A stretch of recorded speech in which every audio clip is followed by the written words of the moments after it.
Hey everybody, welcome to another Q&A, the first one of 2026. Happy New Year. Hope you guys had a great year. I know I did. It was a blast. Amazing, best year ever. We are going to talk about that today. What was your year like? What did you think of 2025?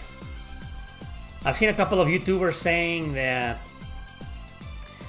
oh, it was a good year despite all the bullshit. And I'm like, I wonder what kind of bullshit they're talking about. What do they mean by bullshit? They didn't say that last year in 2024. They didn't go out and say, oh, despite all the bullshit, 2024 was a great year despite the bullshit. But now they're saying that for 2025? I wonder what they meant.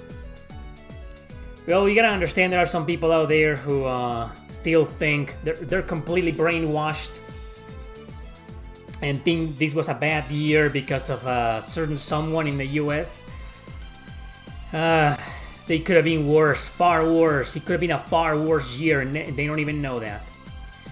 But anyway, Happy New Year to everybody here. My year.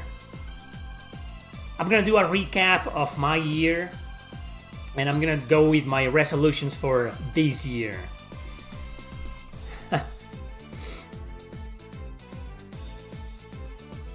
YouTube needs to fix this damn site and app. People have been saying that for like 10 years. They haven't fixed anything. And they will never fix anything, man. But Happy New Year to you too. Yep, and actually, you do need to be subscribed to chat here. You are subscribed already. I know that, but regular people, regular viewers, they need to be subscribed to my channel in order to send messages in the chat for at least 1 minute. So subscribe, and you gotta wait 1 minute.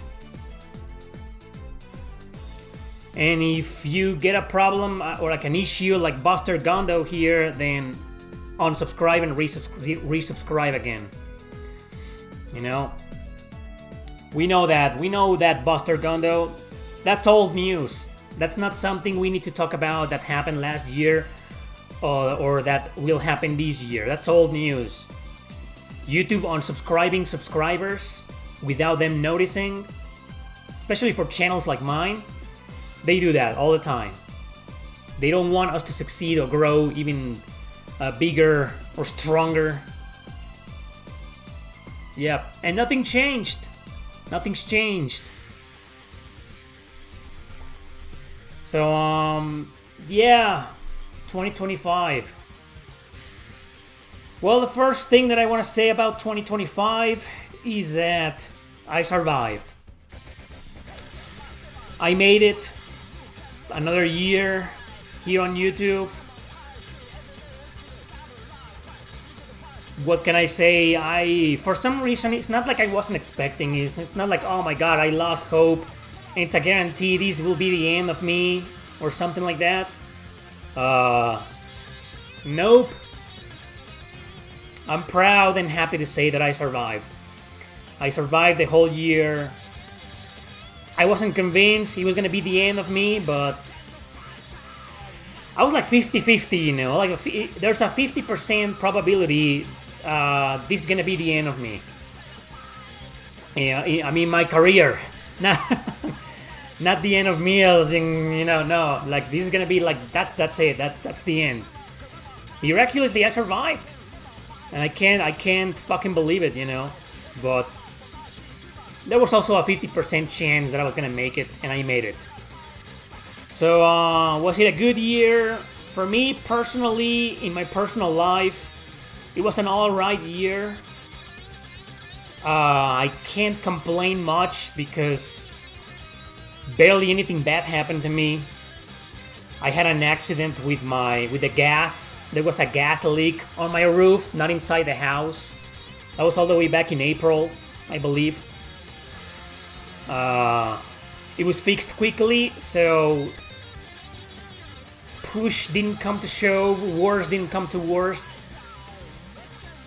What else? I had an electricity issue, a power issue here, power outage issue that I think I talked about in a Q&A several months ago when it happened. I think it happened all the way back in May. And motherfuckers made me believe that it was like a power outage in the entire zone, and it was just my house, you know. And I had to bring a buddy of mine who is an electrician to fix the issue because the fucking company wouldn't show up.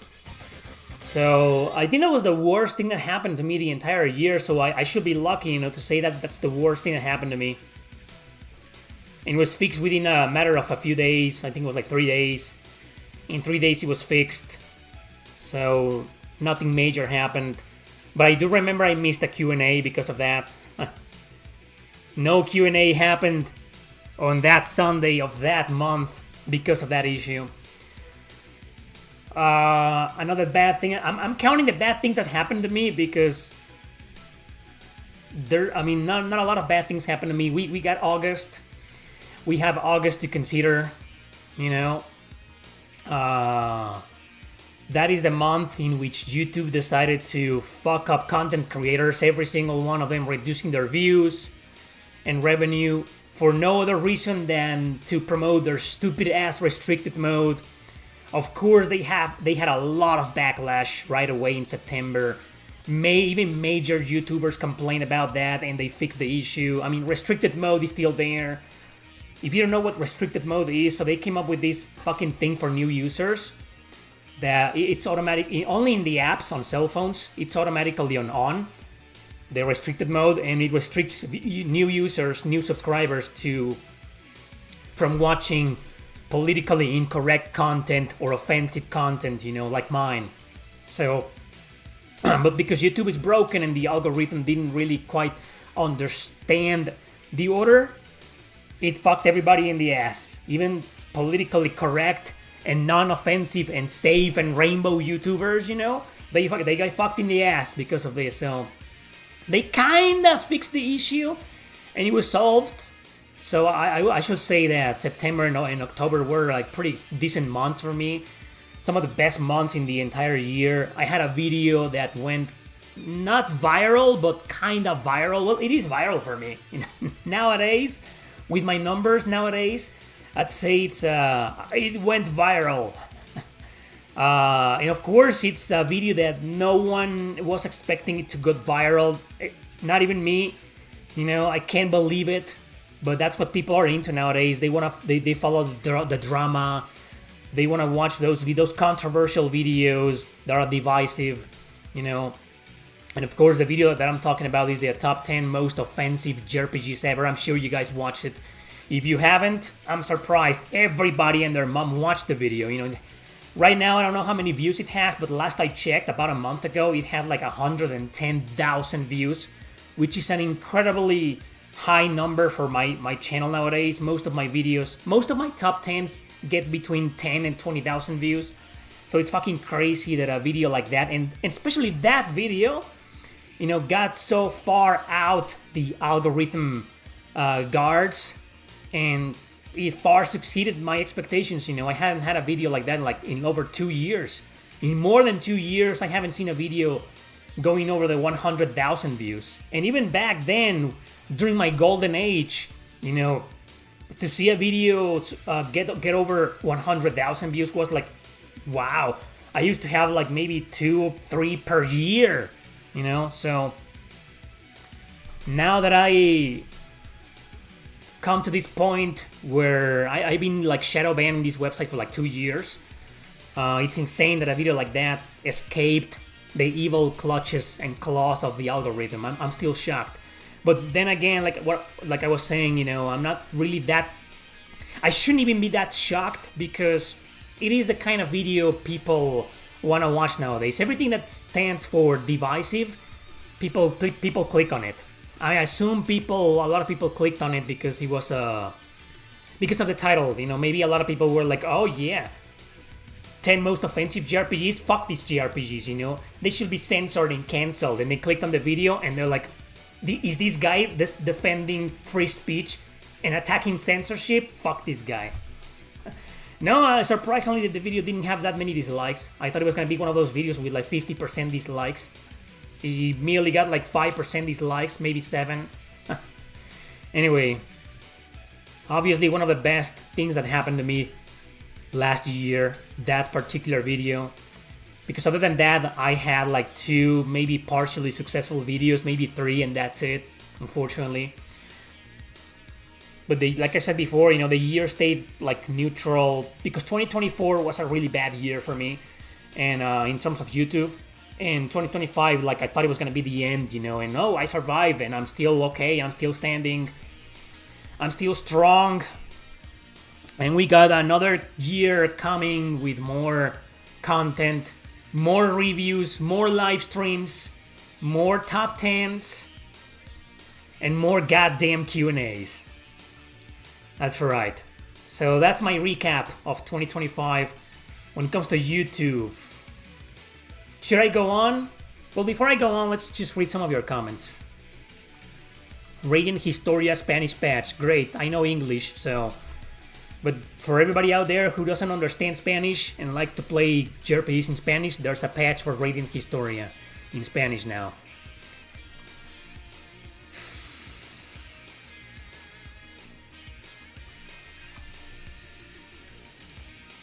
Unmemorable year for you? Okay. What do I think of the Summon Night series? What is this? No one gives a shit about my year recap? You gotta be kidding me. You see? Then okay, I'll just sit here and answer your goddamn questions. I can't monologue, I can't do anything.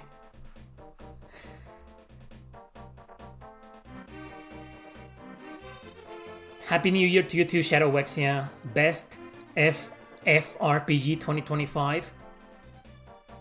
Okay, by F you mean French. Happy New Year to you too, Elias. Audi, you too.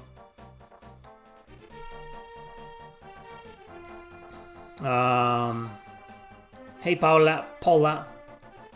Yeah, I haven't seen you in a while actually. Welcome back.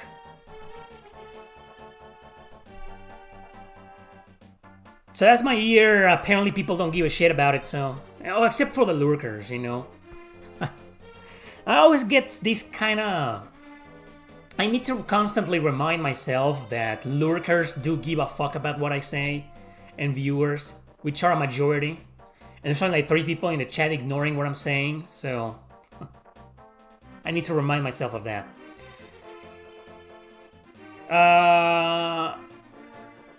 That's a good question that has a lot to do with my last year and the upcoming year, this year. Says, are you gonna expand to different RPGs? I feel like you covered all JRPGs out there. Well, I feel like you haven't noticed that I have been expanding on new RPGs for the past couple of years. I've been covering a lot of fan translations, which are JRPGs, you're correct about that, but I do try to expand on indie RPGs, like Western RPGs, I don't give a shit. Most of them are politicized or are just bad, you know, or are just unappealing to me. But when it comes to indie RPGs, I've been trying to get soaked with indie RPGs as much as I can. But unfortunately, most of them are like... I mean, it's really hard to find something original. You play most indie RPGs are like a copy of a copy of a copy. And sometimes, whereas in terms of gameplay mechanics and battle system, they are a copy of a copy of a copy. At least in terms of story, some of them try to be original. Like I've seen some that, you know, that the gameplay and battle mechanics were like identical to a million other RPGs before. But the story was like, okay, this is new, you know. I haven't seen this before, or I've seen, this is unusual, you know, this kind of plot is kind of unusual, you know. Or are still interesting. It takes elements from a lot of plots and settings, and it's like, okay, it's kind of original, you know. So it's hard to find indie RPGs that are not like a blatant ripoff of something else.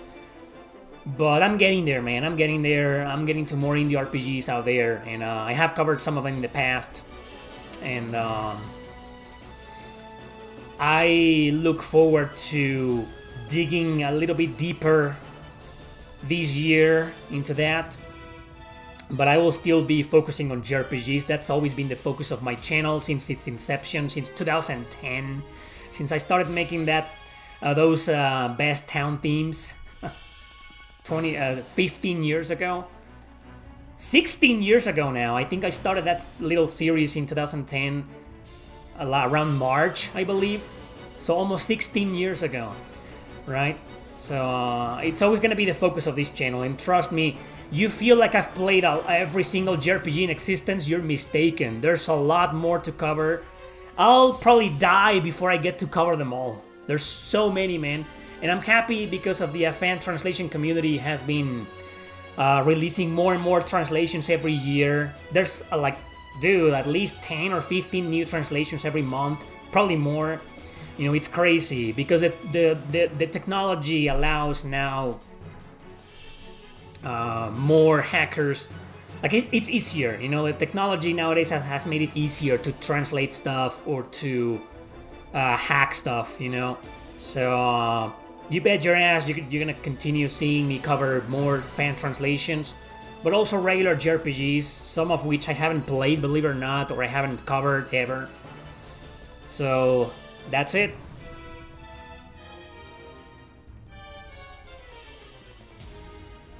How's my 2026 so far?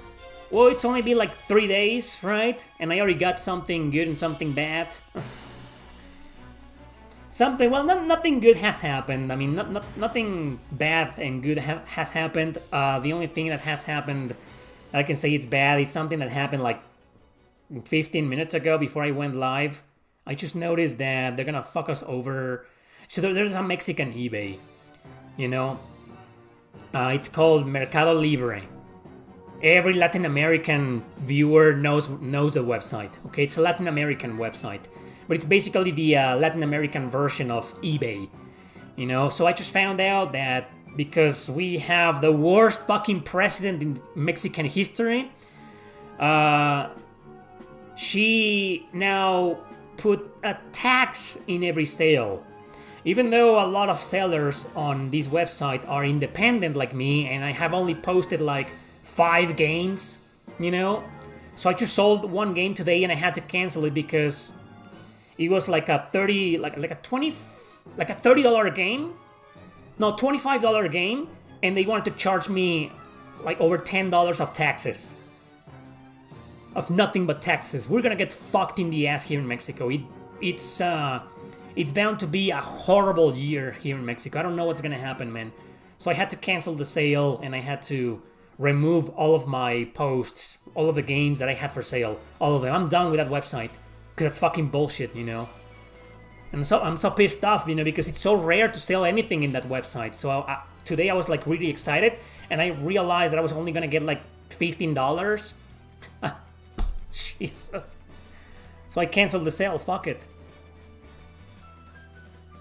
That's how my 2026 has been for me so far. You already talked about the Tengai Makyu last time. First Q&A of the year, that's right. I don't even know what some of you guys are talking about, but Happy New Year. How many RPGs did you play in 2025? A hell of a lot, man. A hell of a lot. Especially because, you know, I tend to live stream on Twitch every Friday, and often I play like 2 or 3 live. Now, how many RPGs did I beat in 2025? I don't know, probably about, I'd say an estimate of 50, probably 50, but that's an exaggeration, you know, I don't think so. Let's leave it at 30, between 30 and 40, let's say, but played a lot.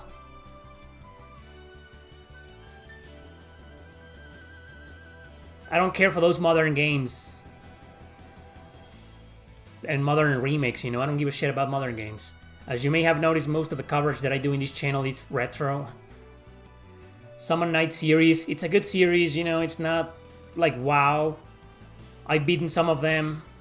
I like the Game Boy Advance spin-off. I like 5 and 6, you know, but I haven't really played the originals. I know they're all fan translated, but one of these days I'll get there, you know.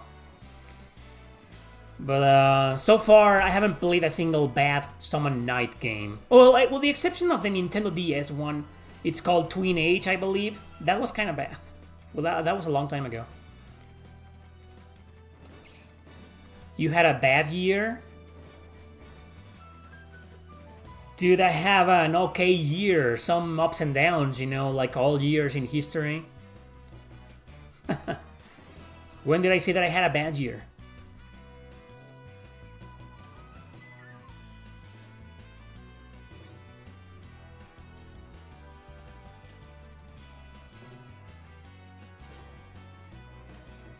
I don't understand your comment, Eka, but okay.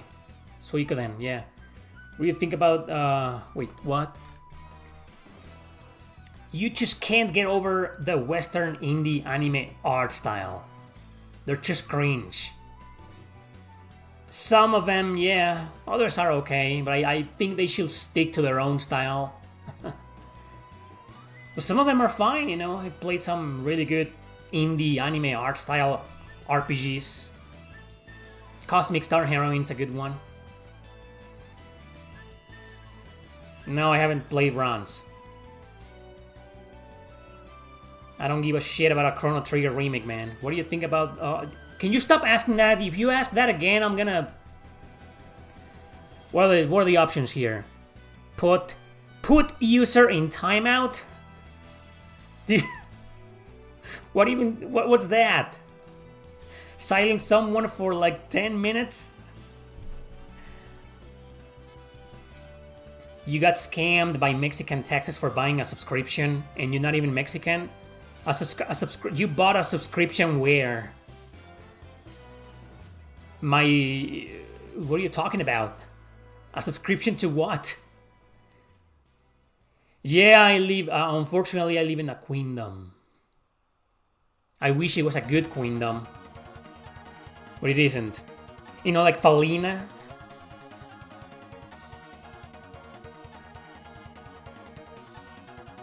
That's exactly what happened to me, Brandon. I was just reading about that, but I had to come here and go live to celebrate the new year and answer your goddamn questions. But I'll look into that later. It's still, you know, it doesn't change anything. I'm gonna have to increase all the prices, and it's over for me. Mercado Libre is dead to me. I'm more worried about what's gonna happen with my YouTube revenue. Have you tried Terminator 2D No Fate? No, why would I try that? What's that? I have heard about Emerald Dragon, and I have... oh, it's been translated for PC Engine. That's interesting. I played the Super Nintendo version last year, and I covered it in a couple of videos. Check out my top 10 fan translated JRPG hidden gems. You'll find my review of it there. Any news about Penny Blood? I haven't heard any news about Penny Blood. I don't know anything about it. I haven't looked it up in months. Are you on GOG or Steam? No, I'm not.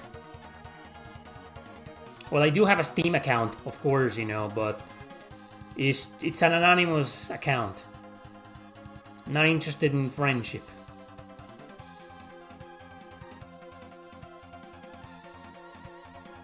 You find the battle screen on Super Nintendo because it's better? Because it's bigger. Okay. Yeah, that was a problem of a PC Engine. Some RPGs had like Dragon Slayer and... what was the other game? Cosmic Fantasy.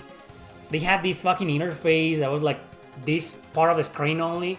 And all these, like, the character names and their HP and the menu down there, you know, it was like, man, this is too huge. The protagonist of the battle screen should be the animations, the characters and their animations, right? That's what I believe. Anyway, I didn't know Emerald Dragon was on PC Engine. Maybe I did, you know, but... it's cool that we got the PC Engine version fan translated, but I think I will rather recommend the Super Nintendo version. That's the one that I beat.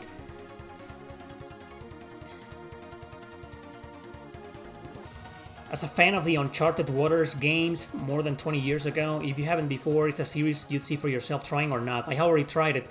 Not a fan. The simulation, I find it kind of boring. I know it's the highlight of the games, you know, but it's just I don't find it appealing, the gameplay, to go and buy stuff and resell it somewhere else. And I used to do that in real life, you know, but I don't want to play a game that's about that.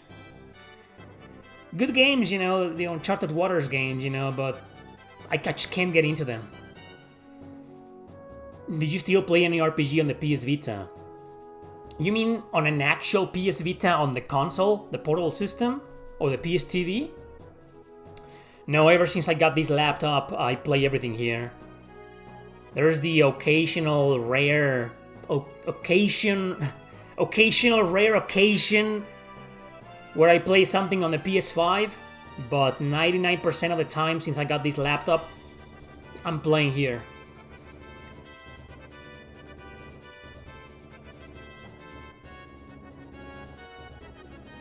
Vent, you should change your username to Ron's biggest fanboy. All your questions are about Ron's. Is Soul Trigger fully translated? Not yet. It still has the same issues. Some of the text isn't translated. It's 85% translated. But that 15% is still untranslated. Non-translated. And it still has the issue where you need to, where it crashes near a certain chapter, I think it's chapter 7.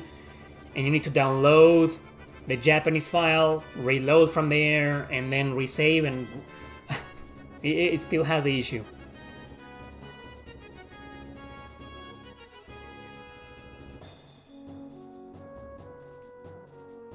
Can you play Silver Labyrinth version 2 from Summon Night from GBA? This is not a request your song stream. Yeah, Bahamut Lagoon. Amazing game, right? Bahamut Lagoon is honestly one of the best Super Nintendo RPGs ever made, period. Top 5. Out of the ones that I've played. Combining all regions, you know? I mean, there's only one region, right? Were there any Western RPGs on Super Nintendo? I think there was Shadowrun, which is pretty bad. The Super Nintendo game is pretty bad. What else was there? Eye of the Beholder? Oh yeah! Now I remember. I played all of them. There's a huge live stream that I did. It's like almost 5 hours long. If you guys want to watch it, I played every single Super Nintendo game ever made, except a lot of the Japanese exclusives.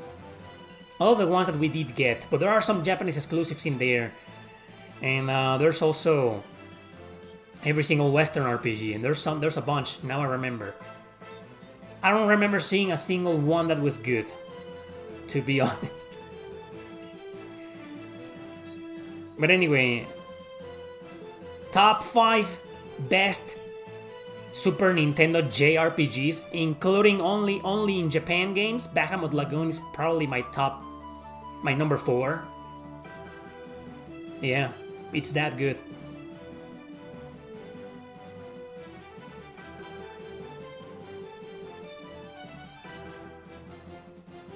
Runs is a JRPG series. Actually, never left Japan, but I think a couple of them are fan translated.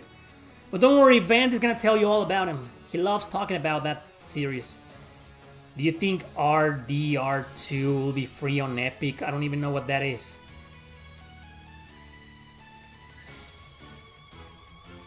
You shouldn't be afraid to say it, Bravo. It fucking sucks. The one that people often recommend to me is the Genesis game. Shadowrun on the Genesis. They say it's better. I've seen it. It doesn't look very interesting, but I don't know, maybe they're right. I'll try it out one of these days. Wasn't Secret of Evermore Western? Yes, it was.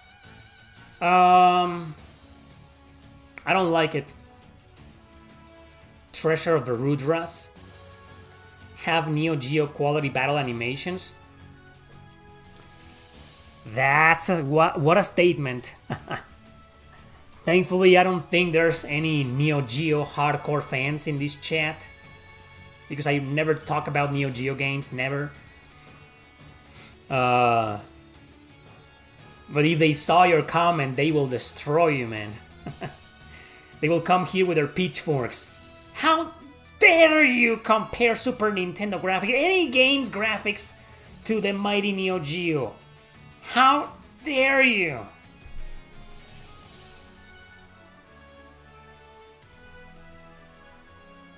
No, you should know my top 10, but my top 5 by now, Eka. I'm surprised. Earthbound in my top... Earthbound? Jesus. Their Praetor showed up. That's wrong, bro. How dare you, bro? You're wrong, bro. You suck, bro. You fucking stupid, bro.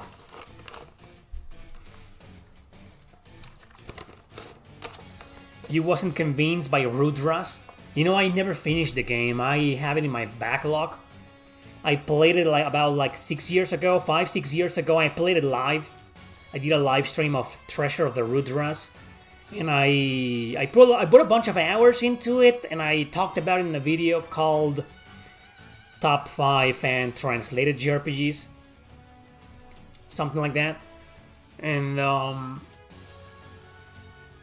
I don't know why I never went back to it and finished it. Maybe this year. I have to do it this year. Terranigma is kind of hard to get into because it's one of those, where the fuck do I go? What the fuck do I do? It's a very cryptic game. I couldn't get past the first 2 hours of the game. Like, I know, you see, it starts, you start in the town, you talk to the elder, and everybody gets turned to stone, and then you go inside a dungeon, then there's a bunch of treasure chests, and you open one, there's a sword, it talks to you. I made a meme about that.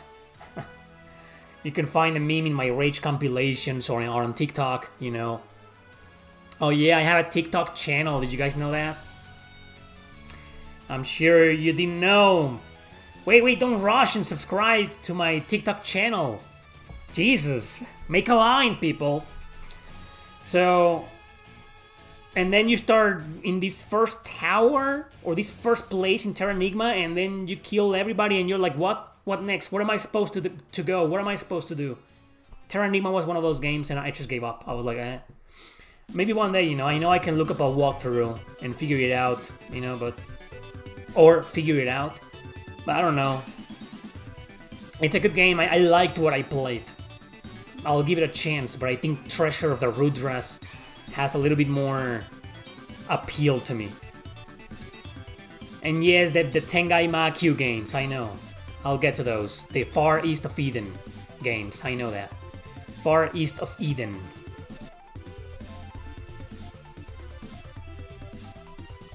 No, Master Car, I did not play Rebirth. I think it's a woke, politicized piece of shit.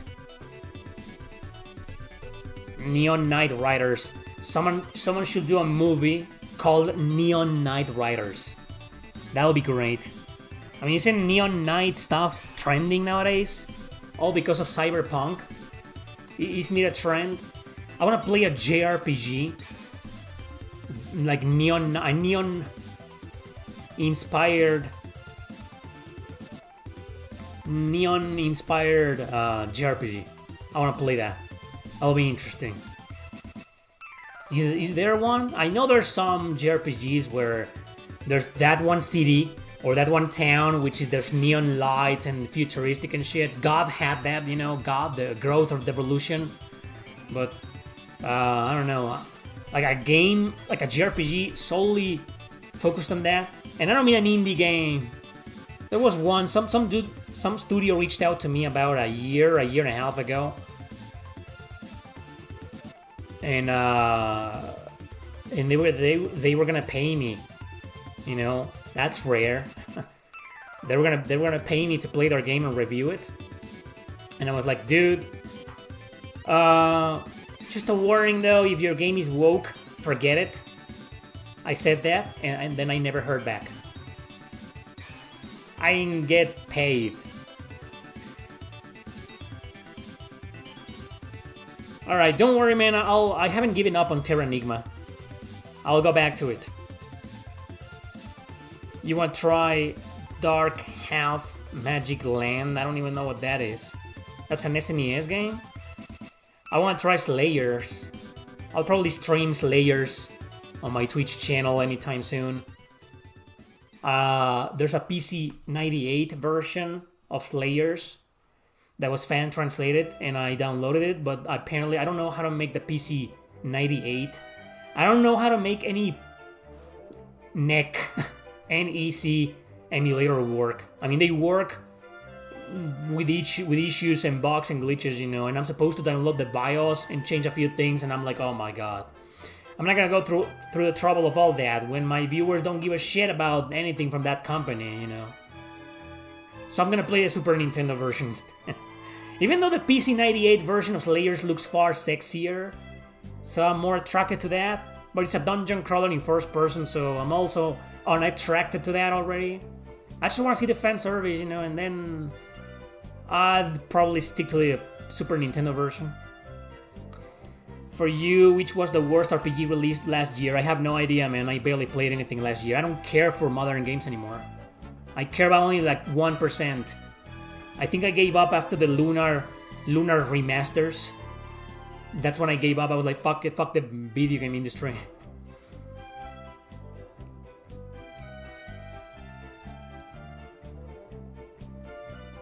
I think Ys, well, I wouldn't compare Terra Enigma to Ys, to any of the Ys games. They are very different, but yeah, at the same time, I mean, you get one guy with a sword fighting in some kind of top-down, not helicopter view, kind of like top-down view, you know what I'm talking about, you know, that Super Nintendo view. Okay, I get what you're coming from with that, but I don't know, Ys just feels different. Feda looks amazing. What's Feda? I don't even, Far East of Eden? What's Feda?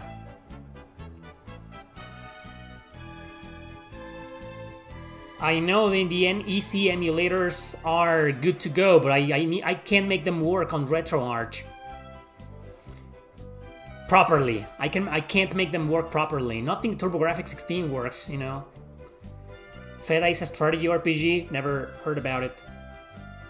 There's a lot of RPGs, you know, on Super Nintendo that I haven't played.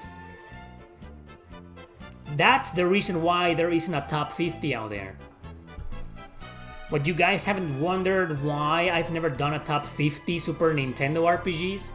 Because I've done PS1, PS2, PS3, PS4, PSP. I haven't done PS Vita yet. Nintendo DS, Nintendo 3DS, you know. Where's the Super Nintendo, right? Forget RetroArch. Download the Neko emulator raw. I mean, that's probably what I'll end up doing. Feda is like Shining Force meets Fire Emblem. Ooh, then now I'm interested. Now you got me interested, man. El Ocioso. I'm doing great, man. It's only been 4 days of 2026, and the new Mexican taxes already fucked me in the ass with something today. Other than that, I'm great, man. Now I gotta know.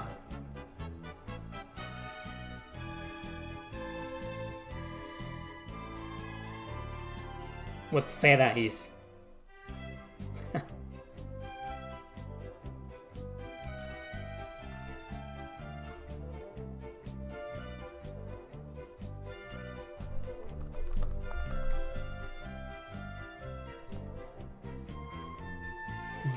Feda, the Emblem of Justice.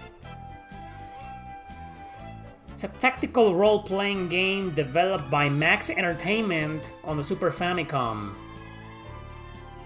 The game centers around two soldiers forced to fight against the now corrupted empire they used to serve. Classic plot. And there's a version for Sega Saturn. Alright. Dude, man, thanks.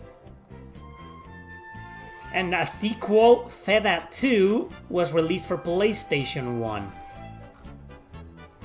Thanks for bringing this game to my attention, guys.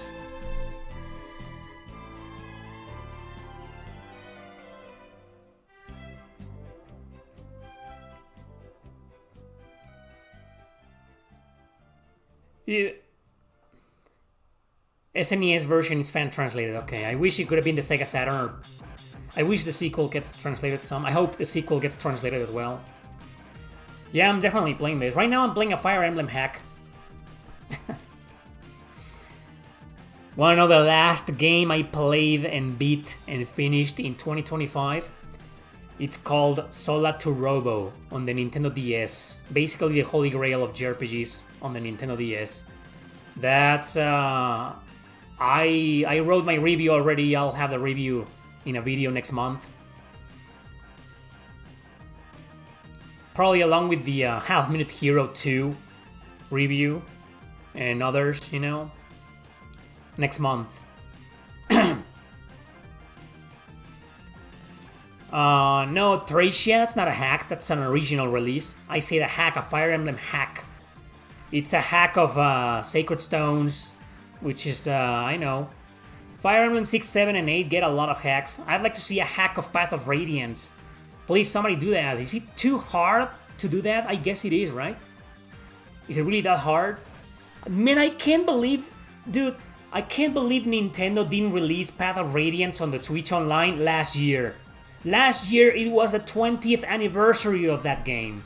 What a bunch of dumbasses. Really ridiculous. It was a perfect time to celebrate 20 years of Path of Radiance. But no. Because Nintendo. You know? And, I don't have Switch Online. I don't even have a Switch 2, but I have a review of it. I want to put out when the game comes out on Switch 2. Now I'm playing a Fire Emblem hack called Shackled Power, which is pretty damn good, but pretty damn hard. One complaint that I have is that most characters look ugly as fuck. Both male and female, you know. But what matters is the story and the gameplay to me. And it's great. I think it's already one of the best Fire Emblem hacks I've ever played in my life. Not quite the best. The best are still Requiem, Vision Quest, Road to Ruin. Those are like top 3, you know. Shackled Power, I mean, it's pretty fucking good. I'm really enjoying it, but it's super hardcore. Like 9 out of 10 Fire Emblem hacks. It's like well, not for beginners. There's an easy mode. I didn't choose the easy mode, you know. I wonder how easy it's on easy, I don't know. Anyway, recommended hack. If you guys care about Fire Emblem hacks, this one is recommended. You don't know if the Sega Saturn version has better sound, but unfortunately the SNES version sounds a bit dull. Like almost every single Super Nintendo game. With its compressed sound chip. So that Robo has stunning cutscenes that puts the DS to its limits. Oh yeah, I know that. They look pretty damn good. The pixel art isn't that beautiful, you know, on the game, but the cutscenes are amazing.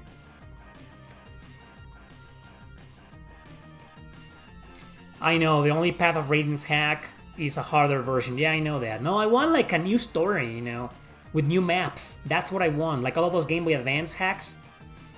And when it comes to Super Nintendo Fire Emblem hacks, there's only so many.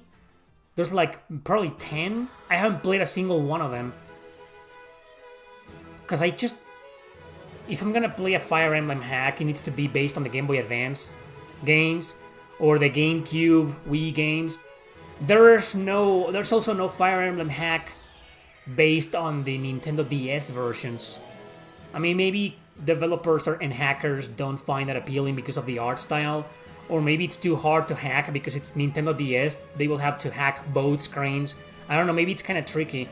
I know the Nintendo DS was hard to develop games for, you know, so. Oh, somebody just opened Pandora's box here, guys. Check it out.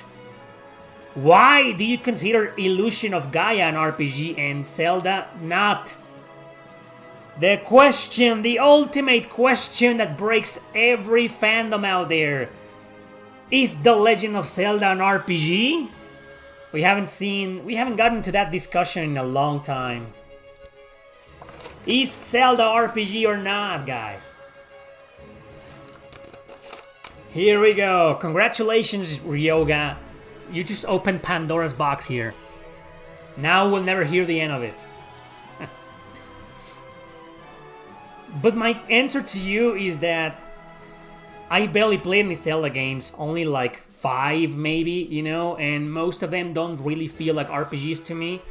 And also, focusing only on the retro Zelda games, the developer himself said they are not RPGs. So, whether they are RPGs to you or not, the god of Zelda said they are not. At least the retro ones. I don't know about anything from like the GameCube, Twilight Princess and above, you know, I don't know. I'll tell you this, I did play Zelda 2, and it has some RPG elements, and Wind Waker, right? But like the original Zelda or Link to the Past, they don't really feel like RPGs to me, but that's just me.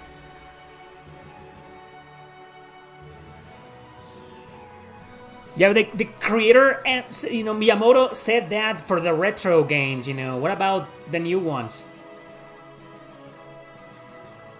Like a lot of people will argue in favor of Breath of the Wild and Tears of the Kingdom, you know, because there's such huge games, open worlds. There's a lot of there's really strong RPG elements. Maybe they're action RPGs, I don't know, but I've barely touched it. I've never played Tears of the Kingdom. In Breath of the Wild, I think I played it for like 5 minutes. I have no opinion on those. I will never argue. If somebody says, hey, Breath of the Wild is an RPG, okay. You know, I don't argue about that, you know. The retro ones are more arguable. Arguable. Is that even a word, arguable? Well, Zelda 2 is the one that always comes into conversation, you know. But yeah, the others like Majora's Mask, Ocarina of Time. I've never played Majora's Mask. I played Ocarina of Time, and you do start in a town.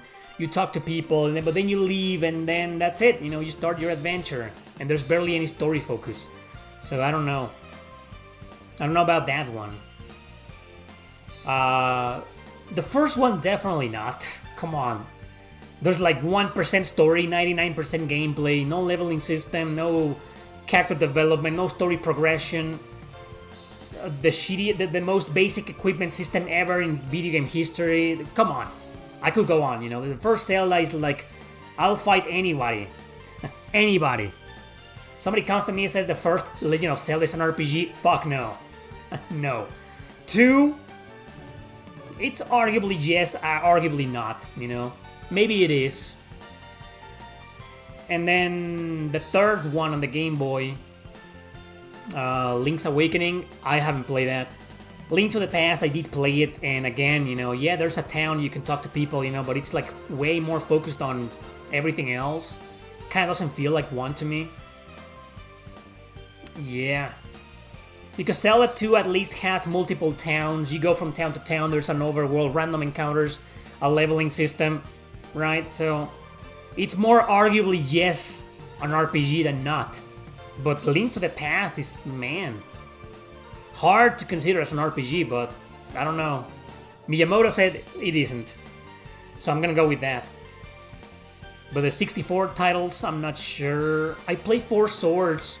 Also a very focused, gameplay focused game. Like not really RPG, barely any RPG elements in there. I will say that's a no for sure. But again, you know, I didn't play that much of it.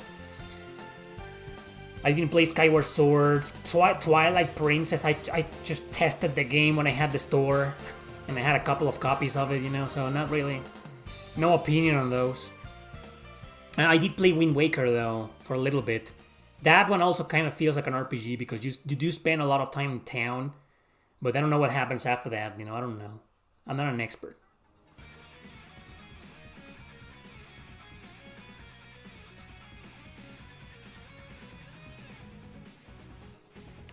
Yeah, in Illusion of Gaia has a lot of lore, a lot of talking, a lot of dialogue, a big town to constantly interact with. I don't think the leveling, there's no regular leveling system, but it works similarly to one, you know, so I'll say it is. It is considered as such, you know, as an action role-playing game, so. At least we're not gonna get into that conversation of what's an RPG. Forget about Zelda. You know, it's like, what's an RPG? Well, it's an action RPG. It's a combination of two genres. Because I know for purists, RPG means like turn-based and that's it. Only turn-based. RPGs are turn-based. I've seen people, you know, when back in the good old days where when I used to read the comments in my videos, I did see some comments saying, "Fuck, Fire Emblem is not an RPG, man. No, Tales isn't an RPG, man. The Tales series are not RPGs." Okay.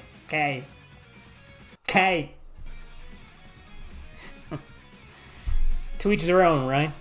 I don't know what's an RPG or not, guys, anymore. I just call an RPG what feels like an RPG to me. And I know that sometimes I include a game that's not really one, like Ender Lilies. Not really, you know, but it's considered as one, so fuck it, you know, it's there. Oh, what is this game? An action role-playing platformer Metroidvania? Oh, it says action role-playing, it's an RPG. If it quacks like a dog. Basically.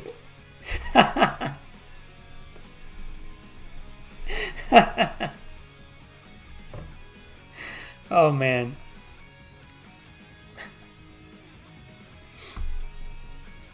I don't know why when you said that, I just imagined Link quacking like a dog.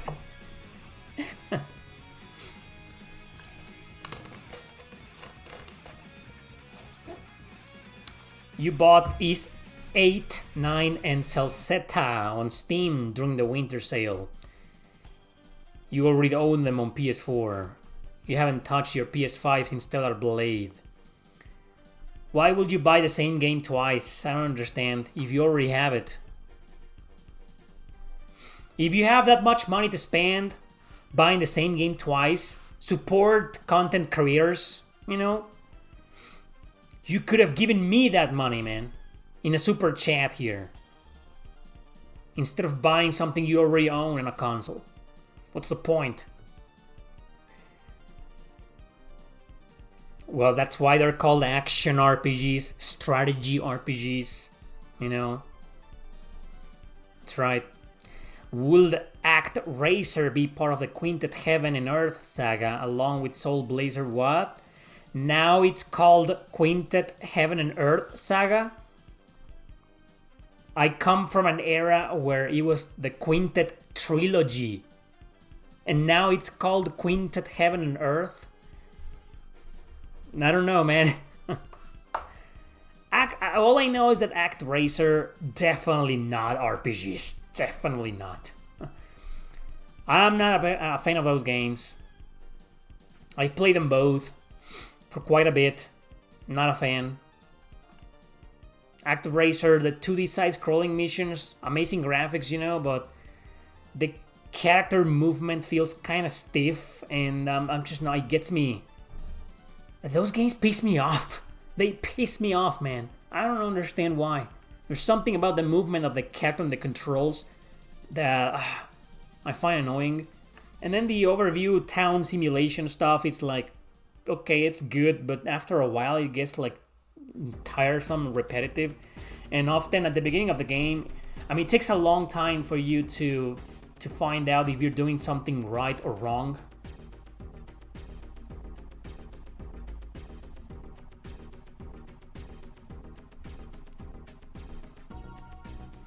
Well, I'm hooked up here in your computer, Mundus.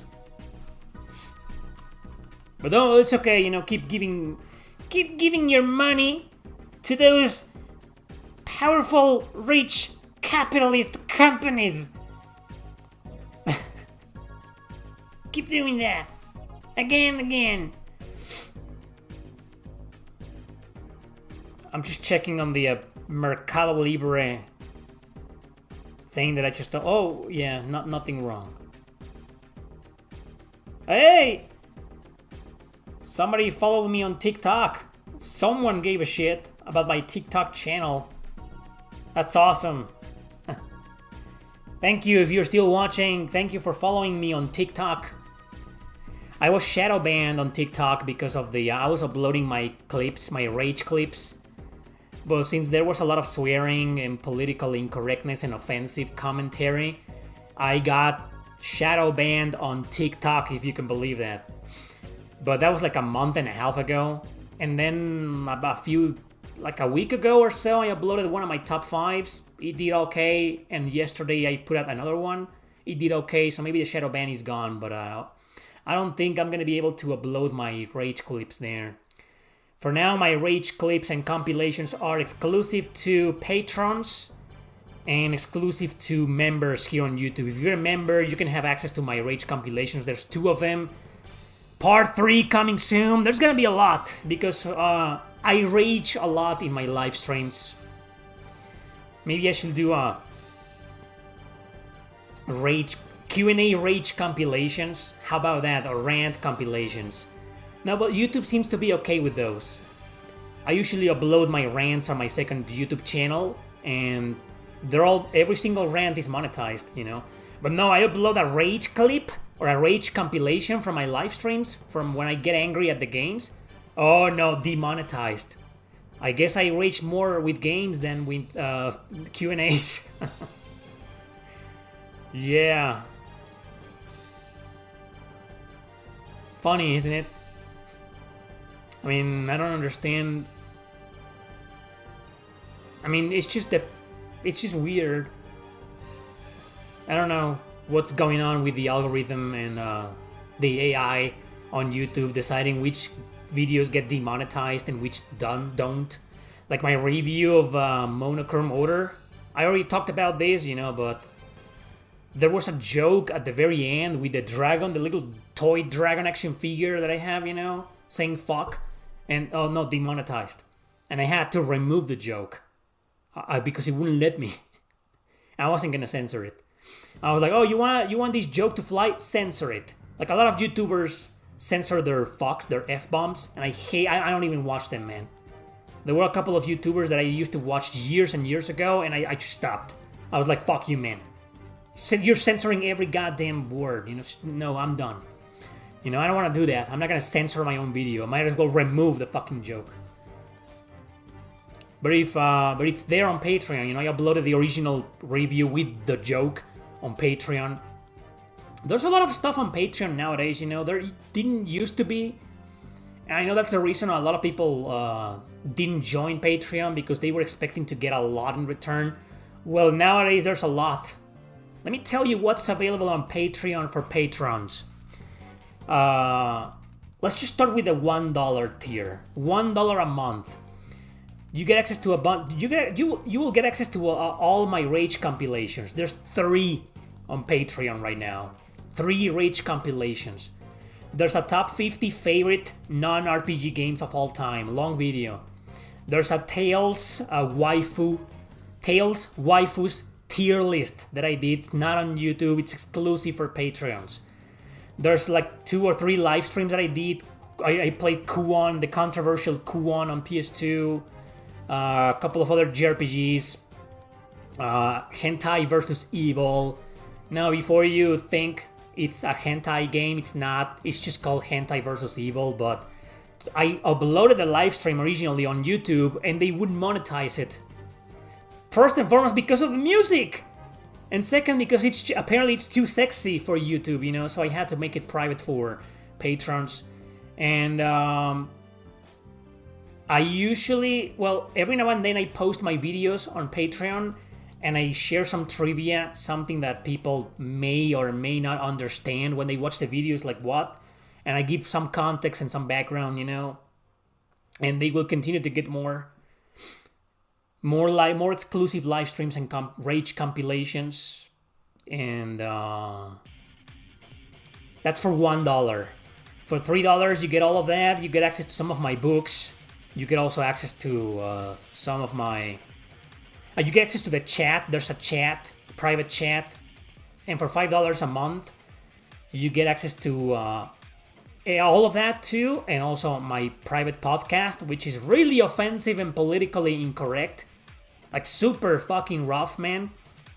No, absolutely zero bullshit in that. And there's 45 episodes. And if you join Patreon, you automatically have access to all 45.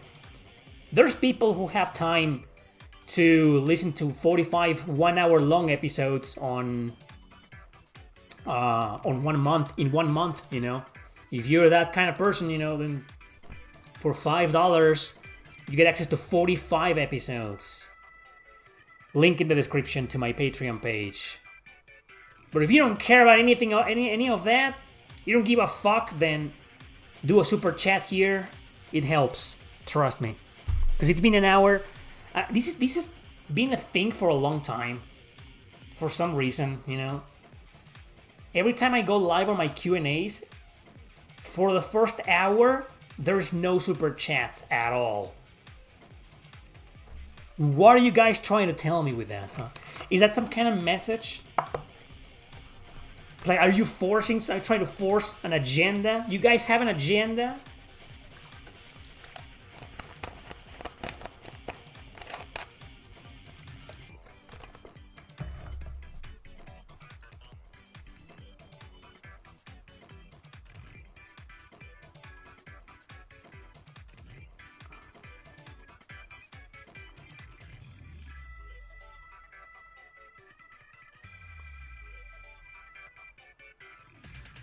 Well, that's a new thing, you know. You're the first person I see saying that Quintet Trilogy is now the Heaven and Earth saga. They're always changing names. Quintet is a defunct company. They've been dead for like many, many years. I don't think they give a shit.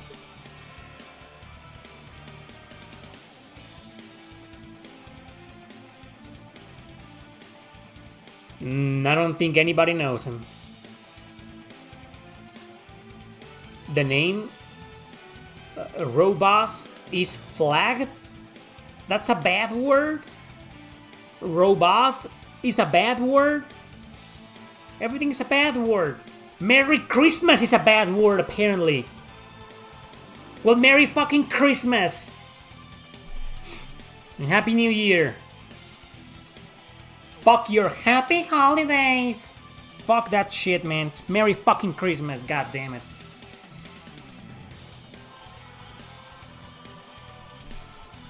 Alright.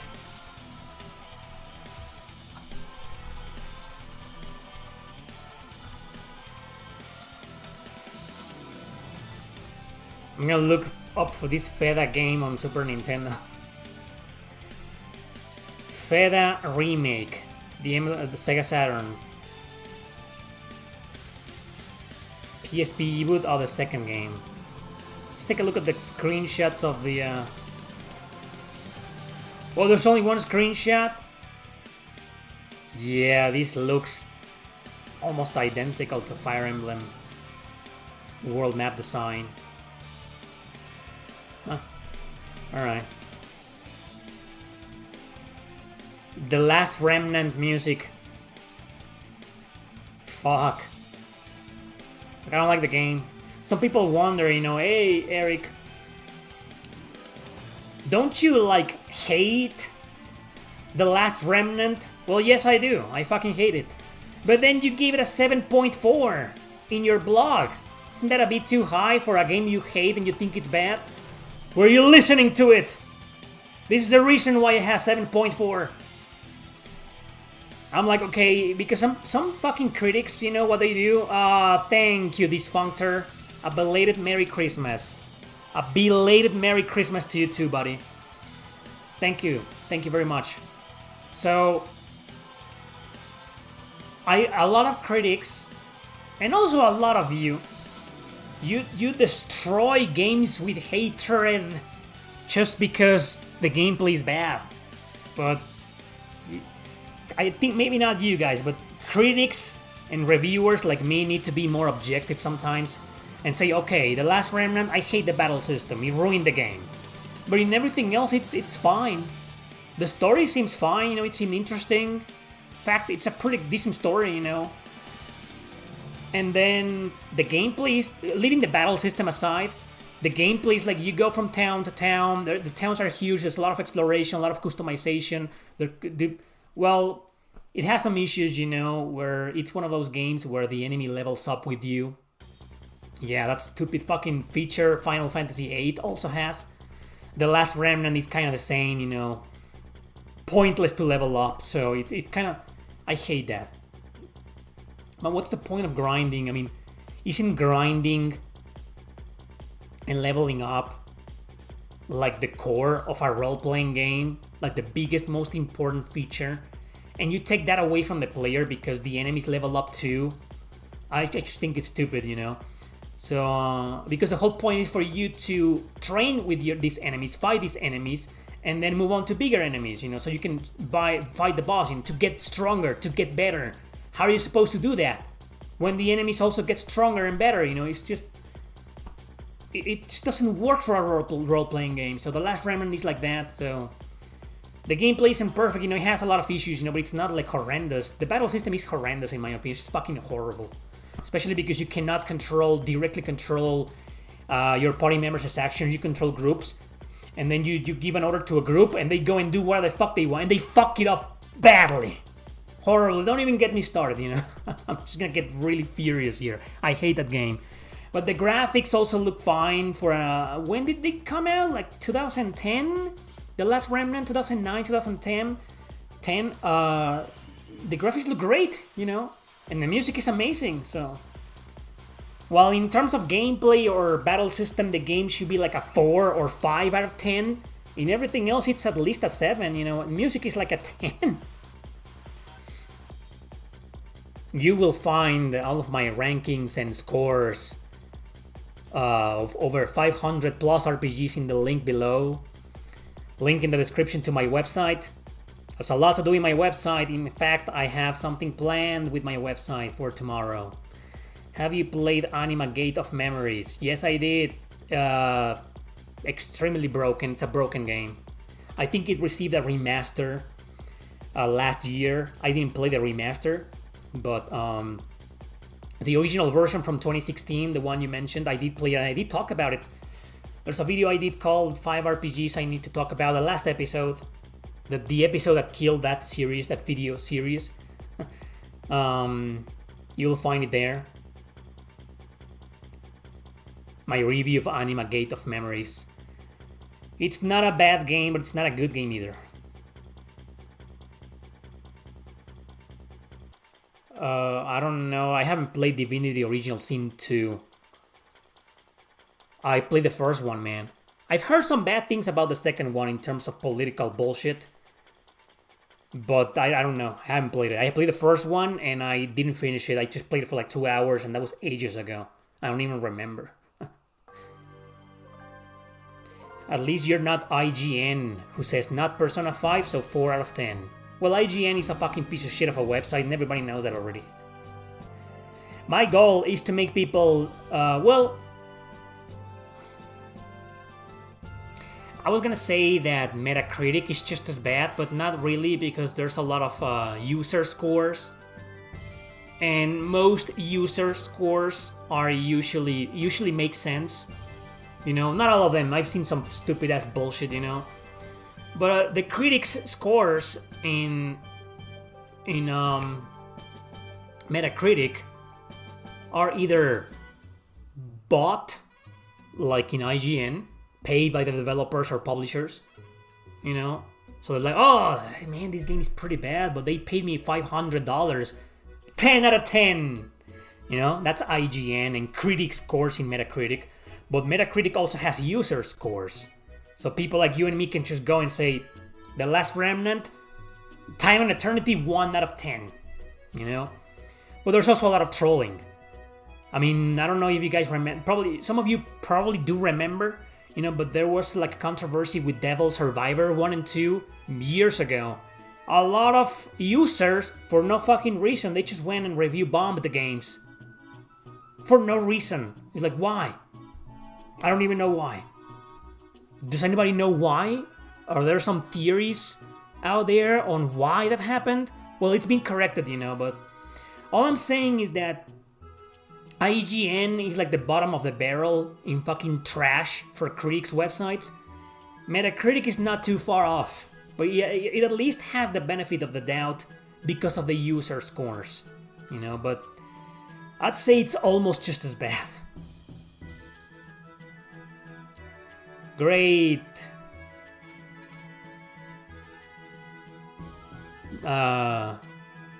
What is this? What do you mean you're fake with waifu?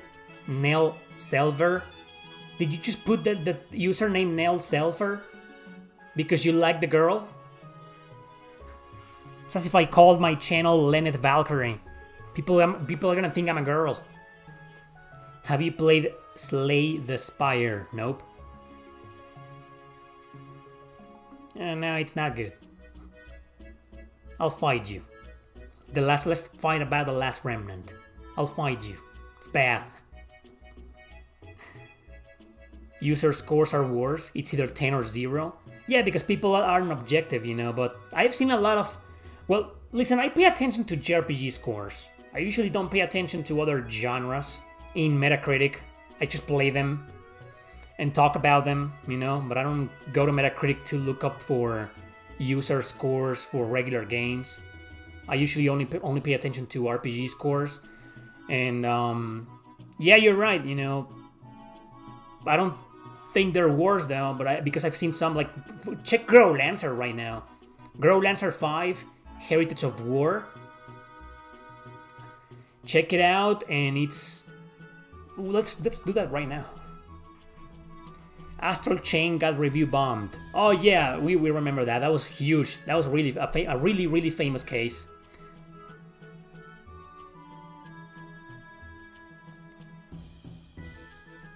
Great piece of information, Roberto. Thank you for letting everybody know about that. No one gives a shit, man. Metacritic.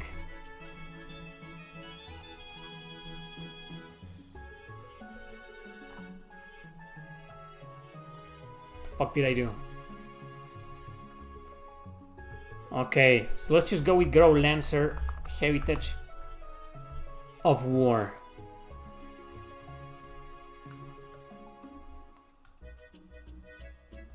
Wait a second.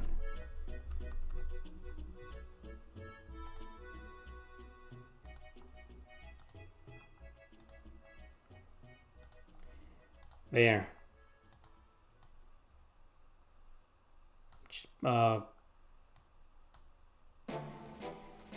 Wait. Just gonna make myself like this. Yeah, there. So take these as an example.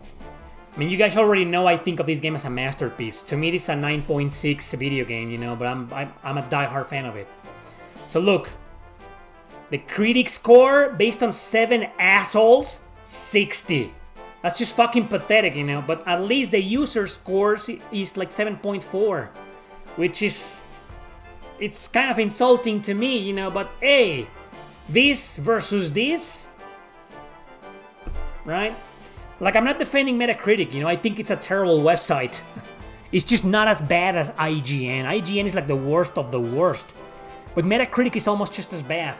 And I wasn't defending the user scores. I'm just saying most of the time, to me, they make more sense than the critic scores. Because critics are like most critics are biased. You know, it's like, nobody paid me for this, I play the game, fuck it, it's bad. It's bad, it's 6, it's 7, you know.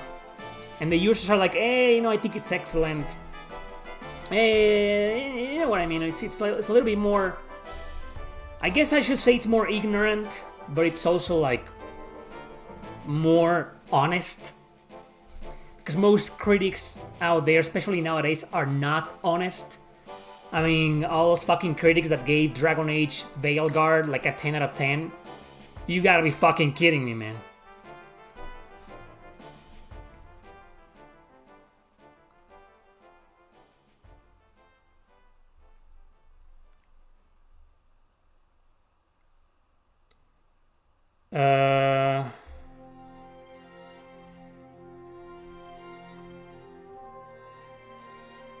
Well, I'm one of those people, Mundus. I mean, I don't have a Metacritic account, you know, but that's something that... I mean, when it comes to politics, I don't think people can remain subjective anymore. I mean, we need to, like... We're not gonna talk about that. But I'm in favor of those people who trash games like that. The 7 assholes. Localizers should be replaced by AI. Yeah, but the problem is that a lot of AI is controlled by the same people, you know. I don't think the localization teams are that worried, because, at least not in political terms, because they're all like, oh yeah, an AI controlled by a left-wing corporation is gonna take over me, so I'm fine. They're still gonna be including the propaganda. Dude, I've seen some fan translations and they used AI to translate the game, and it's super censored. They change words, they change things, you know. It's like, seriously? Ash is one example, you know. There was one occasion where, I mean, it's machine translated. Ash is a Nintendo DS strategy RPG developed by Hironobu Sakaguchi, you know. And there's this girl. Well,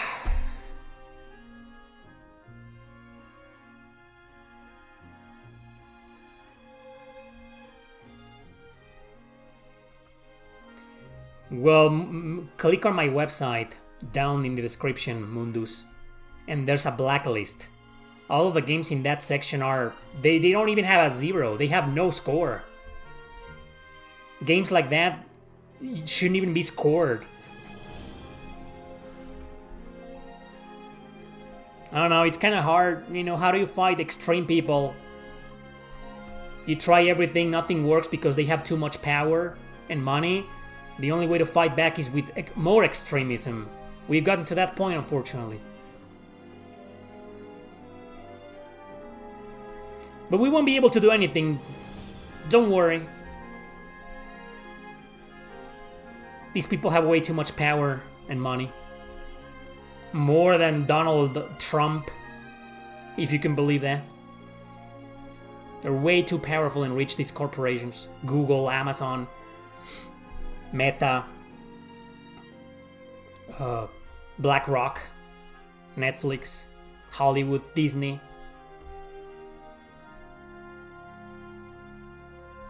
So anyway, yeah, what other game do you guys want to see?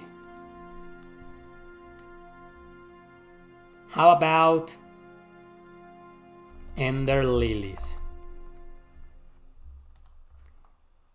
Oh well, this is different.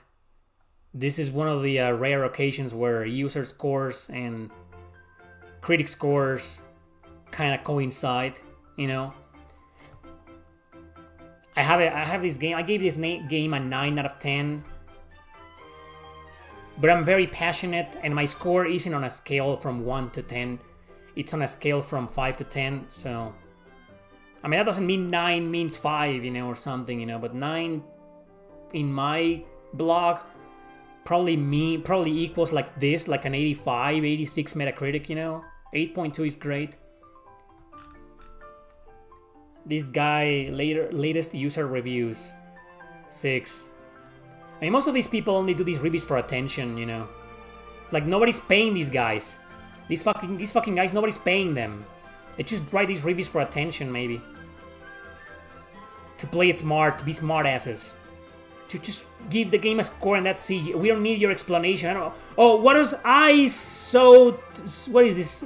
Ice OTD?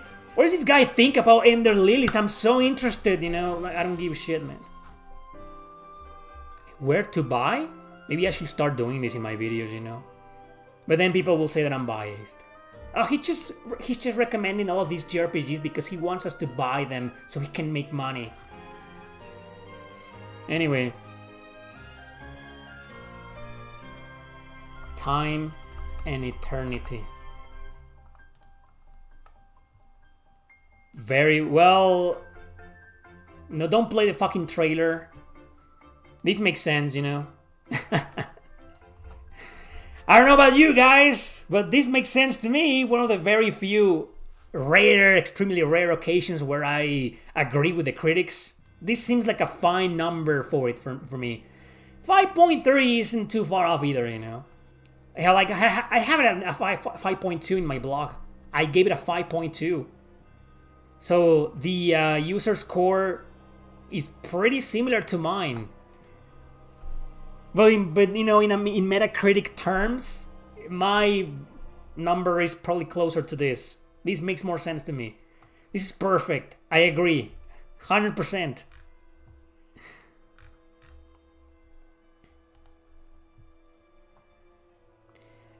Oh, that we can agree with, Mundus. Exactly. I feel like when people do reviews... Oh my god, the chat went... What the fuck? I can't see anything. There we go. So, I wanted to say that I kind of agree with that, you know? Instead of spreading hatred, you know, just don't buy their games and talk about them. That's what I do. Which is why I didn't talk about Final Fantasy Tactics. How does the rating for Stellar Blade looks like? I don't know if it's been fixed, you know. That's a controversial game. You can tell this 81. Probably a bunch of reviewers were like... This French user, you know... I don't know which language is this. Probably French. Pelicans, you know, very average game, you know. Now, despite the main character's body and her outfits, well, at least he's defending and making a point about the character's body. So you can say this is a review from someone who didn't shit on Stellar Blade because he was too sexy. And we forget about what people say, you know. This makes sense to me. This, I don't know. Well, maybe I shouldn't say anything because I didn't beat this game. I just played the demo. And the demo was fucking amazing, you know. It wasn't like, wow, like, masterpiece, you know. No, but here you go, universal acclaim. Sakura Wars PS4. Sakura Wars, I have it at 8.4. What's happening? Oh, there we go. Oof, this is too rough, man. I don't know, 73 and 77. Fuck, man. I don't know, man. This is not right. It's kind of unfair. It's a bit unfair, you know. But this is not too bad. I mean, 73, it's too low, man. In my opinion. 7.77 makes more sense to me. So I gave the game an 8.4.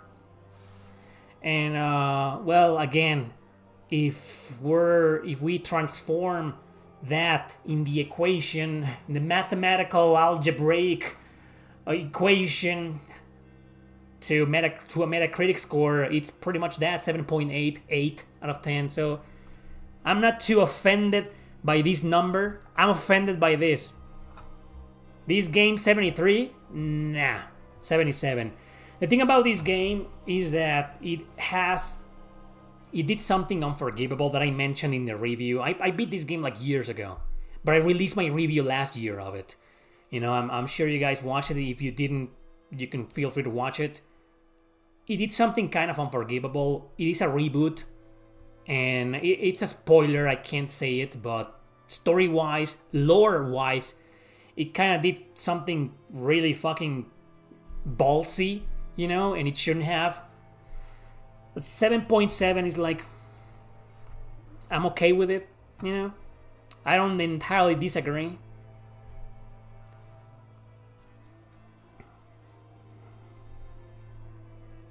Is strategy? I played that recently, several days ago. Is strategy? I don't think is strategy. It's here. Look, oh, there. It's not. Doesn't have a score. Available after 4 ratings.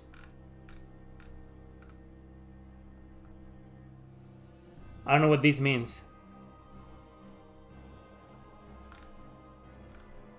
I don't know. It doesn't have a score. Nobody gives a shit about this game. Nobody. Thank God. Nobody should ever give a shit about this fucking game.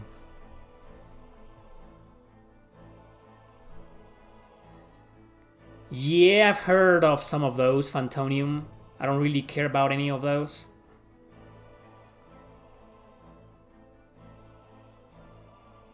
Zanki Zero. Zanki Zero Last Beginning. Ouch! Ooh, man. 6? Dude, this makes more sense. I have this game at 8.2. I think. It's probably because of the censorship or because of all the controversies. And look, for starters, it's showing here the censored cover. The real cover has this girl here. Can you guys see the mouse? You can't see the mouse, right?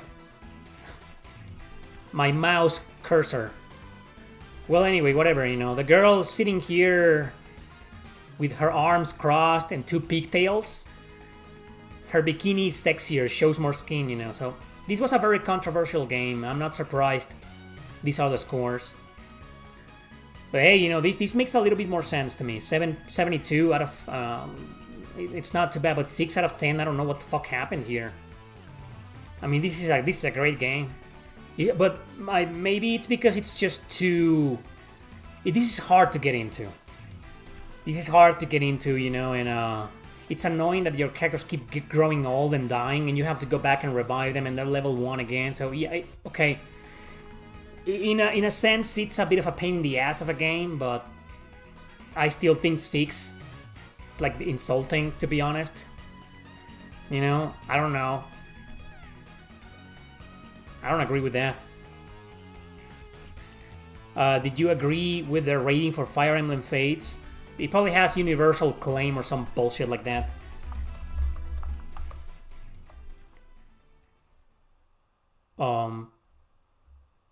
Well, look at this. 86.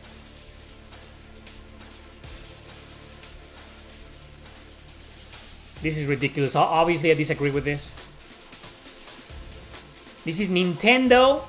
This is literally Nintendo paying money to critics and reviewers. No one in the real Fire Emblem community thinks this highly of the game. Nobody. Only the people who are like woke or stupid or retarded, you know, but no one. This makes more sense. This, I don't entirely disagree with this. I gave the game a 7.6. And it's on above. It's not on the not recommended games, which means it's still kind of recommended. The story's garbage. If you're gonna judge the game and score the game based on the story, it's like a 3 out of 10. It's that bad. But in terms of gameplay, the game is fine. You know, this makes more sense. I don't entirely disagree with this. It's a bit too high for my taste, you know, but it's fine. But this is fucking horseshit. 86 to this fucking game? No. No way.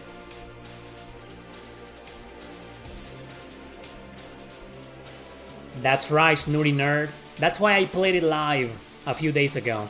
Here on YouTube. You see, I still play games live on YouTube. Only the worst JRPGs live streams. Or when there's an indie studio, you know, that approaches me and sends me a review code. Kurelka.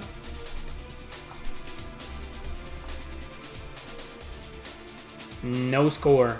Oh!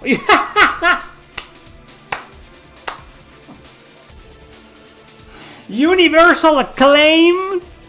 9 out of 10? That means masterpiece. What the fuck? How is this a masterpiece? Oh, no. This is insane. No. I've never seen this, man. This is worse than Crystar. Have you seen Crystar? Jesus Christ.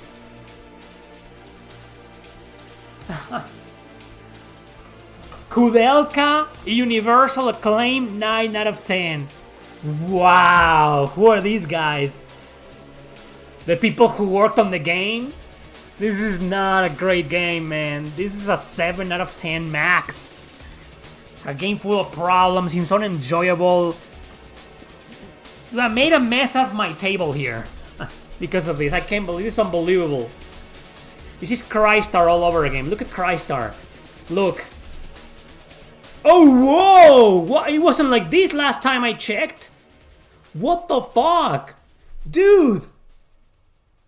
Wait, no. I made a video like a year and a half ago about this game. Do I still have it? I have it. I think I have a screenshot. Wait. Look, guys. Look. Side by side. I did a video about a year and a half ago called 10 JRPGs destroyed by critics. And I said that this was the opposite, you know, because look, it says universal acclaim right here. This is 1 year ago. 9.5, and now in 1 year 4.3. What the fuck happened? The critic review is identical, 67. What the fuck happened here? What the fuck? A year ago 9.5, which is insane. It's insane. But now it's 4.3, which is also insane. What's wrong with the internet? This website sucks, man. It's just bullshit people giving scores to games. This is why you should trust one reviewer, not magazines, not websites, just content creators like me. It's like, okay, Erick gave this game an 8.2. This other dude gave it a 7. You know, I think that's way more reliable than this bullshit. This is proof that Metacritic is fucking garbage. This is look at this.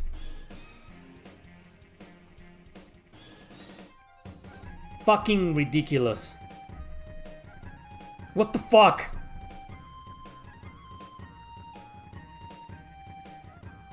Fire Emblem Engage is garbage, man, and all we're gonna see is the same. I'm not even gonna bother. If I see its scores, it's only gonna piss me off. Same, Jackson. Fates I enjoy Fates way more than Engage 2.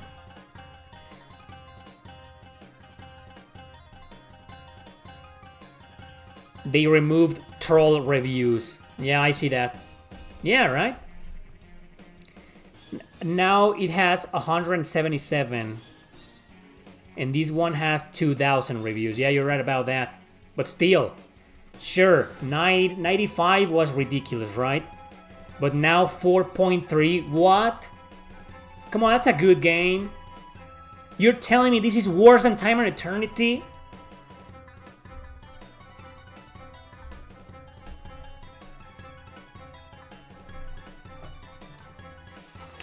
Absolutely ridiculous. Maybe I should do this every now and then. Go to Metacritic and scores and react. Reacting to Metacritic's JRPG Metacritic scores. I'm gonna turn it into a series. It's gonna get a lot of views.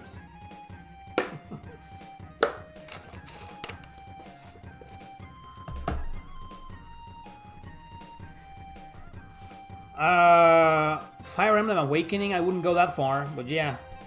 Persona 5 is like the most popular JRPG of all times. If it is in Chrono Trigger or Persona 5, it's 5 out of 10. Happy New Year to you too, Kendron. Yeah, I'm doing this. I'm doing this because there's no super chats today except for one guy. Thank you, that one guy. You know? So I'm kind of done answering your questions because there's no super chats anymore, so I'm doing this instead.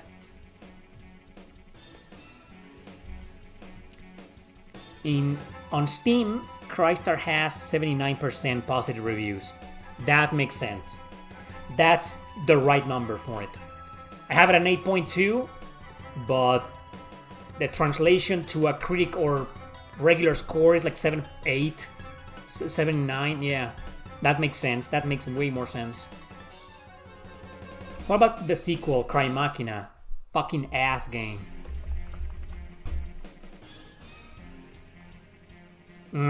Yeah. This I agree, you know. Yeah, this makes sense to me. I gave this game like a 7. No, it's not even in the game. What? Where's Cry Machina in my blog? I don't even know. Wait a second.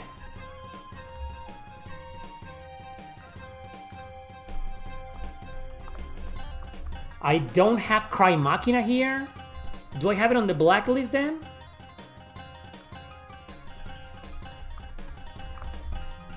No? Dude, how? What? It's anywhere? Well, I guess I'll have to fix that. Well, anyway, so ignoring my blog for now. 6.5, I agree with that. 7 is a bit too high. I will go with this number. You know, I did a review of this game. Check it out here on YouTube. I don't recommend this game. I'm gonna say, you know what I'm gonna say about it? Something really offensive. This game is lesbian garbage. You wanna play a good lesbian game? Play Knights of Azure 1 and 2. But that Cry Machina is just... no. Well, that's right. She's a lesbian. Mundus. I think they changed her name, you know. I don't think that's her name in Japanese. The developer, the localization team, Nice America, politicized. That's a woke game. The translation is garbage.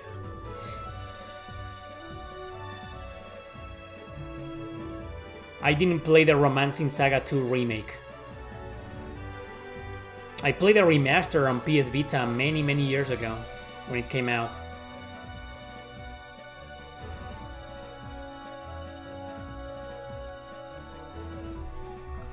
Anyway,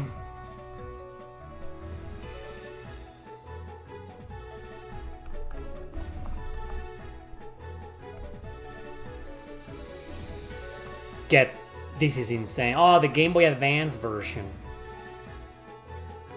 What about the Super Nintendo version? Well, the Super Nintendo version is not available here on Metacritic. Just the Game Boy Advance version. And this is way too high for the game. No, I don't know. I have played the Game Boy Advance version, but only for like 1 hour, probably less. I understand it fixed some of the issues of the Super Nintendo version. Too bad the Super Nintendo version original is not here. It's just based on the Game Boy Advance port. Oh man, I would have loved to rant about the original Super Nintendo version having a high score. No fucking way.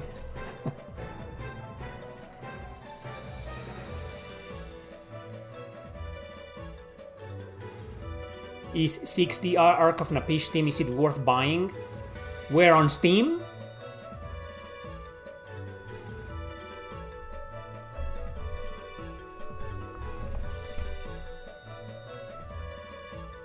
Well, 6 isn't here.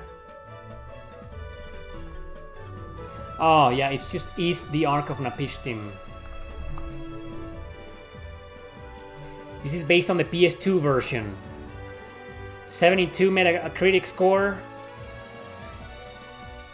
Why will they insert a GameSpot trailer? Look at the screen. This looks like shit. Change this Metacritic. This is ridiculous. So 8.6. That's way too high. And 7.2 is like too low. I disagree with this. I've played the PS2 version. I never finished it. It's way too hard. I'll admit it, it was too fucking hard and grindy for me, but it's a great game.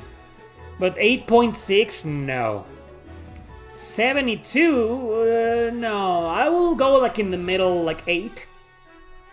I gave it an 8.2 in my blog, which is basically like 7.8 or an 8, you know? I'm between these two numbers. Let's leave it at that. But this is the PS2 version. The GOG version, that's the one you want to buy. Yeah, it's a good game and I do recommend it. But I can't speak for the GOG version. I can only speak for the PS2 or PSP versions. This game looks like Oath. It's the same graphic engine they used for it. Is 6 is on Steam and it's a good port. Okay, so I don't know. Somebody said it's alright, you know. I can vouch for the PS2 version, it's a good version, you know.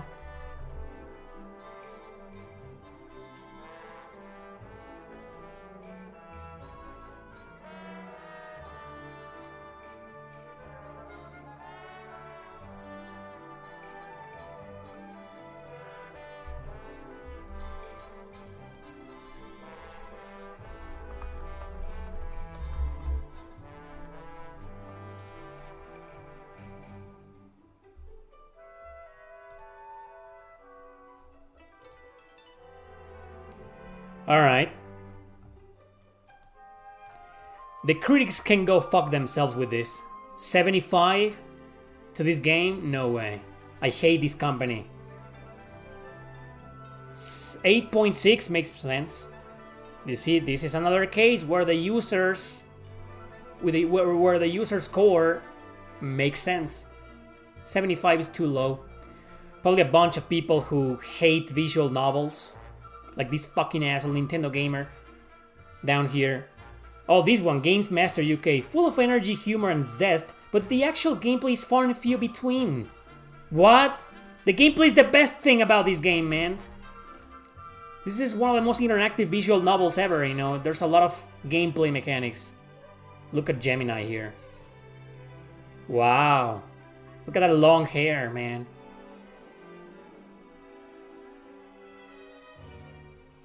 Oh, a girl in a wheelchair and a Mexican girl. The game's woke.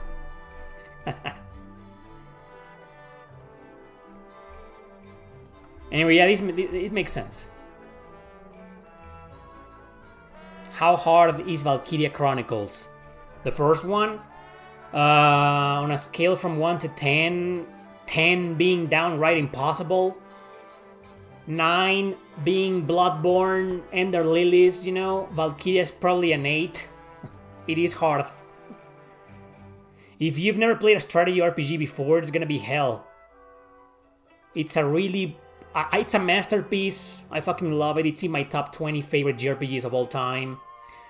But I'd say it's a really bad game for beginners. It's too hard.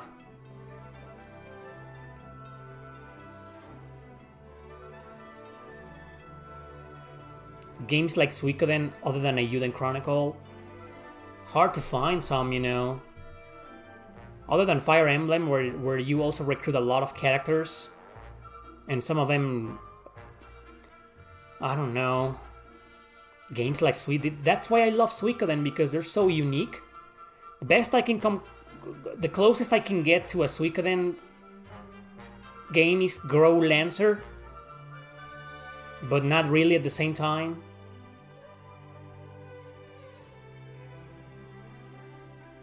They rated Art Tonelico too low. The first one?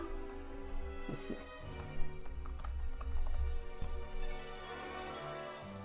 Melody of Elimia. I'm not sure. Is this low to you? 8? That's a great score for a game like this. And 71 ain't that bad either, you know. It's not like this game is a masterpiece. I don't know, I'm okay with both scores, you know. Maybe this is a bit too low for Art Tonelico, 71. But I don't know, man, I'm okay with this. Or did you mean another Art Tonelico?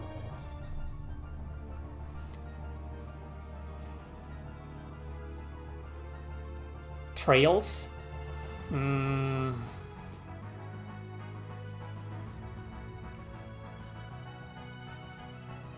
Well, in terms of recruiting a lot of characters, yes.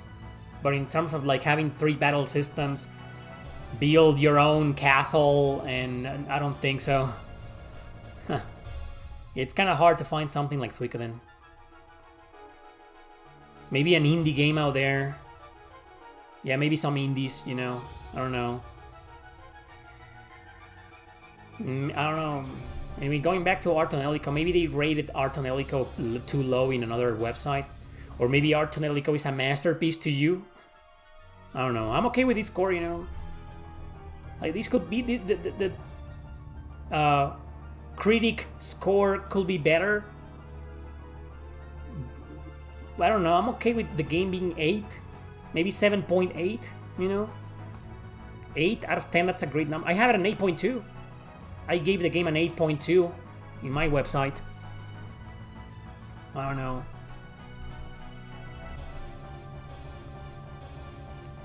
Yeah, they will probably remaster Suikoden 3 and 5. But I think it's probably gonna be like separated. It's not gonna be all 3 games in one release. Konami is not that stupid. They will capitalize on each game separately. I will do the same if I were them, you know.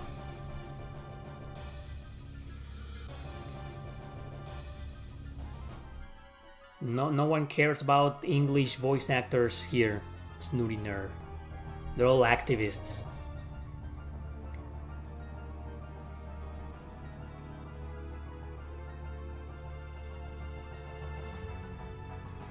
Yeah, but you said 7.5 and it's got 7.1. I don't see that being too low. It's a little bit lower than your desired ranking or score, but come on. Imagine if it's at 5, or like Crystar 4.3, that's insane. Funny how somebody was saying, you know, either they remove the troll scores. I don't think so. Only trolls will give Crystar a 4.3. It's a 43. It's just ridiculous. Fucking ridiculous, man.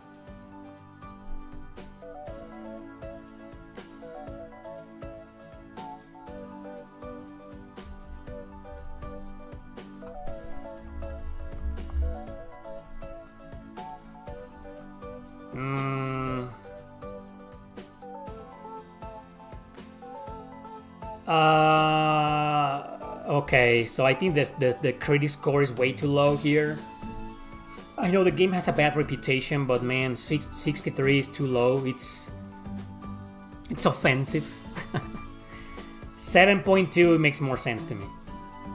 I give it an 8.2, but because I'm the biggest Suikoden diehard on the planet, so of course I'm biased. This is a more realistic score, 7.2, you know, but 63, get the fuck out of here, man. This is ridiculous.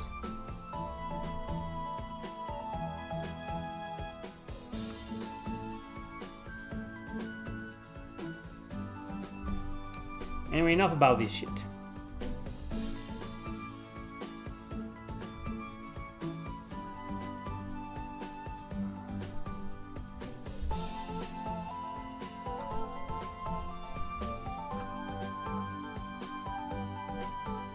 What is this? MS1 BGM 11 briefing? This is from the Mercenaries Wings. I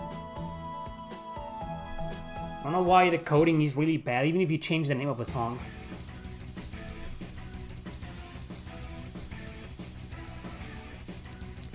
Yeah, I don't disagree. Suikoden 4 is the worst, but it does not deserve a 6.3.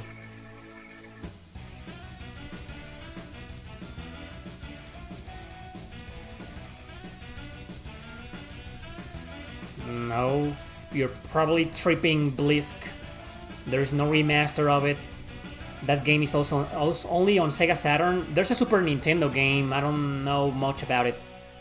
Everybody knows the Sega Saturn game because it's too fucking expensive. I don't know. I have no idea. You're probably not tripping, you know.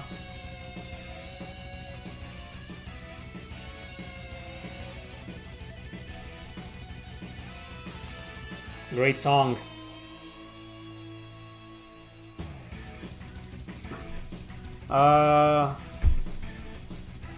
Who was that other YouTuber that people were criticizing the other day? The YouTuber that leaves when there's no super chats? I'm gonna do the same. Fuck this. Come on, there's barely any questions, you know, this is dead. So, yeah. That's it. The first Q&A of 2026. Off to a bad start for me. No money. Barely any money. Thank you, Blisk. Appreciate that comment. And yeah, I'm the only one. I'm the only JRPG channel on YouTube who is completely unfiltered. And people don't even support. Maybe I'll go woke. And I'll get a lot of support and money. I'll sell myself out from now on. I'll make people pay. Thanks for watching.